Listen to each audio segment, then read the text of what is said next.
իհարկե մեր պապերի ու հայ ժողովրդի 100,000-ավոր զավակների արյունով վաստակած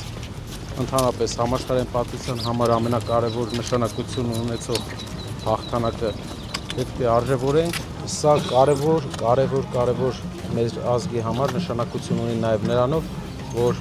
դժվարությամբ, անգամ երբեմն հույսի ամենավերջին կաթիլը պահելով հասել ենք հաղթանակի, հաղթել ենք ֆաշիզմը ամբողջ աշխարհի վրա մեծ վտանգ եւ ձեռք ենք բերել նաև ինքնիշխան մեր երկրում ապրելու, մեր հայրենիքում ապրելու իրավունք։ Այդ իսկ պատճառով, եթե լավ աշխատենք, եթե ճիշտ զարգացնենք մեր երկիրը, մենք կունենանք հաղթանակ։ Այսօր ուզում են